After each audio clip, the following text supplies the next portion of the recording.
Welcome to this week's edition of the Africa Today News New York Weekly News Roundup. Here are the top headlines for the week. Tinubu vows to crush persons threatening Nigeria's unity. CBN insists drop in FX reserves not caused by Naira defense.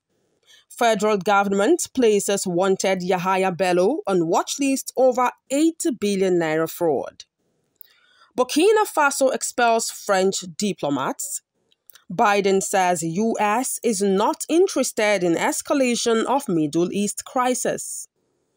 Conspiracy theorist sets himself on fire outside Trump trial. Now the news in detail. Nigeria's President Bola Tinubu during the week promised harsh consequences for persons who pit themselves against Nigeria's sovereignty and security. The declaration by Tinubu came days after Yoruba Nation agitators dressed in military camouflage and armed with guns stormed the Oyo State Government Secretariat, attempting to hoist the Yoruba Nation flag on the premises of the Oyo State House of Assembly. Governor of the Central Bank of Nigeria, CBN, Dr. Yemi Cardoso, during the week explained the reasons the country's foreign exchange reserves dipped in recent months. He said it was not in an attempt to defend the Naira, but to boost FX liquidity in the bureau de change segment of the foreign exchange market. According to him, what the CBN has done to make the Naira stronger is what many other jurisdictions have done, which is to step in and attain stability in a place where volatility hitherto reigned. The Nigerian Immigration Service, NIS, during the week put the immediate past governor of Kogi State, Yahaya Bello, on its watch list less than 24 hours after the nation's anti-graft agency declared him wanted. The Economic and Financial Crimes Commission, EFCC, had on Wednesday declared Bello wanted in connection to an alleged case of money laundering to the tune of 80.2 billion naira. Let's go for a short break, and when we return, the news continues.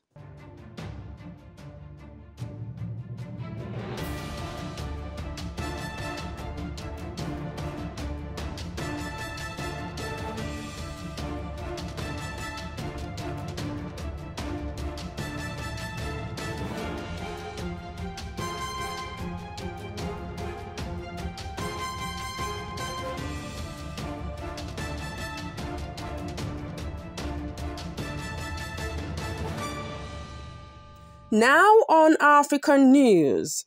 Burkina Faso during the week expelled 3 French diplomats for subversive activities in a further sign of mounting tensions between the African state and its former colonial master.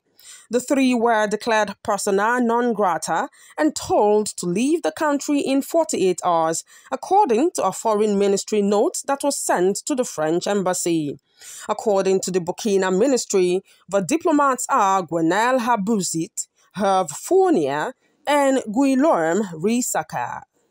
Now in world news, the U.S. President Joe Biden during the week warned Prime Minister Benjamin Netanyahu that the U.S. will not take part in a counter-offensive against Iran, an option Netanyahu's war cabinet favored after a mass drone and missile attack on Israeli territory.